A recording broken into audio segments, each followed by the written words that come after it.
The great outdoors. Spectacular, exciting, unforgiving. From coast to coast, this landscape isn't just a part of Canada. Canada is very much a part of this landscape. From its majestic old-growth forests to its rolling bald prairies, from the wet west coast to the freezing cold tundra, this land was settled by a certain breed of Canadian, and it still calls out to them. Rugged, fearless, original, men and women more at home on top of a mountaintop than they are in a high-rise. Now, we've scoured the countryside to find Canada's greatest outdoorsmen. Be it man or woman, we've heard from thousands of people and we've put hundreds through the test. And now you get to meet the 10 finalists. Over the next 8 episodes, we'll be pitting them against all the elements and each other. Each week will be the test of bravery, bronze, and brains. Each week, they'll try to best Mother Nature and, of course, one another. And each week, somebody has to go home until one remains. This show isn't just in the wild, it is wild. I'm Mark Zeeland, and this is the Great Outdoor Challenge.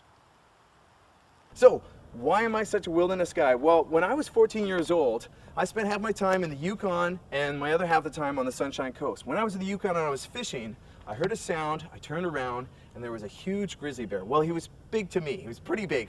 He came charging right directly at me, and as soon as he did, I had to make as much noise as I possibly could, and he stopped pretty much right here. Then he turns around after he lowers his head and takes off again, and just when I think everything's cool, he turns around and charges me again. So I almost shit my pants, and then he turns around, takes off, and that was my first experience with a real large animal. But after that, I kind of grew a respect for the animals and for the outdoors, and I've always been kind of in awe of the forest and nature. So, oh, we've got a plane. I think that's my supplies being dropped in right now, so that'll come in a few minutes. You might be able to see the parachutes of food coming over. Yeah, we're right over here, guys.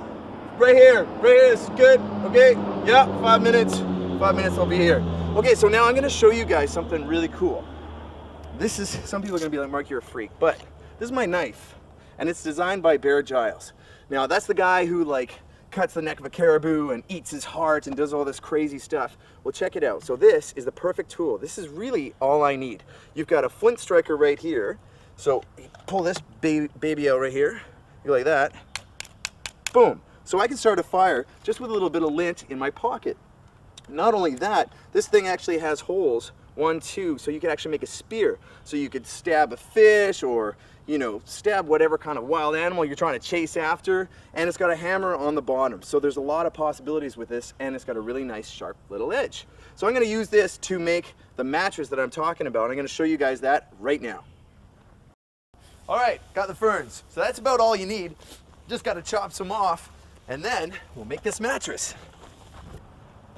Okay guys, so you asked about being a leader. Well, I wish I wasn't, but I've been a leader my whole life. I have no choice. Last time I tried to get somebody to be a leader, they took us camping and they forgot their mattress, and I had to come up with this idea, which actually works extremely well. So these are my ferns, and it's very cushiony. It's actually quite surprising.